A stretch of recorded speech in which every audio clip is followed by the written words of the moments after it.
so I wanted to really quickly go over what the flour sack rig was. So we have the rig here, just hanging out.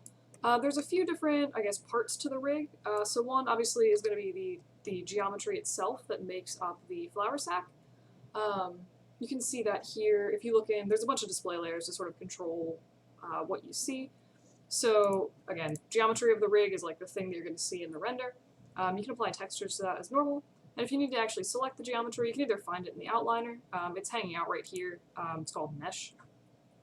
Or you can just unreference that layer, and then you should be good to go to actually select it. So I like referencing it. It just makes it easier to not accidentally randomly select stuff if you're trying to get a control and you like grab the mesh and do something weird to it. So you have the same thing for the controls, these little NURBS curves dudes over here. If you just grab the view, you can toggle them on and off. And say, whoops, okay. So toggling the controls off in this case, because of how the outliner set up, is also going to toggle off the joints themselves. But you can also just hide the joints. I think this was actually an extra layer that I just added in, but I do recommend hiding those. And incidentally, it does seem like there might be some stuff, so I might update this, but if you have this weird spline curve hanging out here, just go ahead and hide that. And you can also, if you don't want to deal with this display layer, just go into the Joints No Touch group and hide that as well. It'll do exactly the same thing, you just need to click in the outliner instead of in the display layer. So, that's the basics of where things are, I suppose. So, the rig, first of all, I guess if you need to move it or scale it in your scene, you want to grab this master control, this giant ridiculous thing with arrows on it here, and then you can move it around wherever you want. You can rotate it if you need to put it on like a weird plane, and you can also scale it.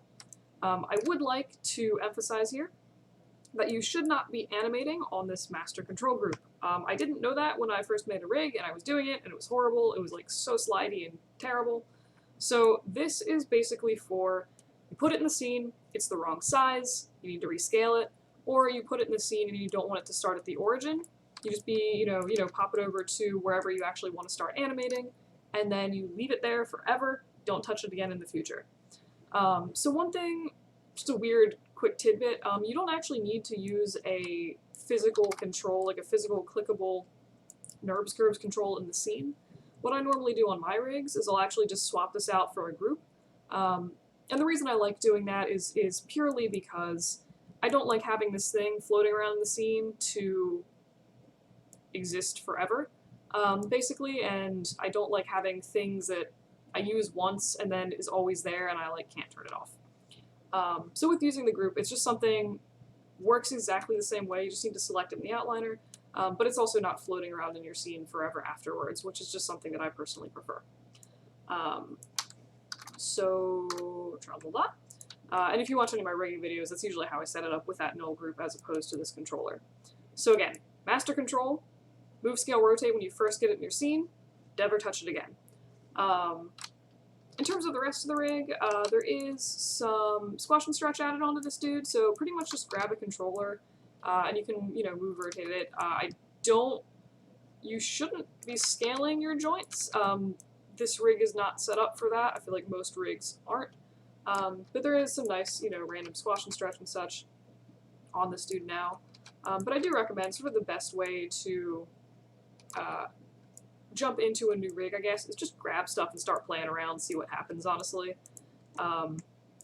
So, I mean, this seems to be, like the pelvis control. If you had like an actual human, this would basically be like the hips.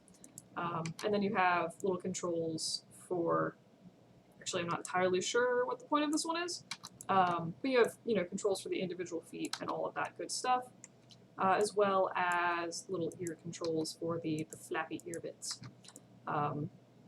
So that should be pretty much rig stuff. You set keys the same way that you normally do. And hello, what have I done? Ah, yes, I put some weird rotations on stuff. Okay. Ooh, did I find a rig broken area? No, what is happening? What have I done? I don't know. I'm not entirely sure what I did. I just probably shouldn't be blanket zeroing things, but it does seem like I may have low-key broken something. Either way, look at that later. So I mean, that's more or less the rig. I will, for grins, show you 1 or 2 tweaks that you can make to the rig, just for ease of working, if you're so inclined. I'm going to do that in a separate video, though. So that is probably mostly all you need to know about rigging. Again, it just allows you can, go through and, like, key this, key the controllers the same way you would key anything else. It's going to move your character accordingly. For the love of God, never key joints. It is a terrible, terrible idea, and you shouldn't be doing anything to the mesh itself for this particular rig. Like, at no point should you have a rigged mesh, and then you select the mesh and add keyframes on the mesh. The rig controls all of that, so you should never need to deal with it. But yeah, that's pretty much this rig. Where's my stop button? There we go.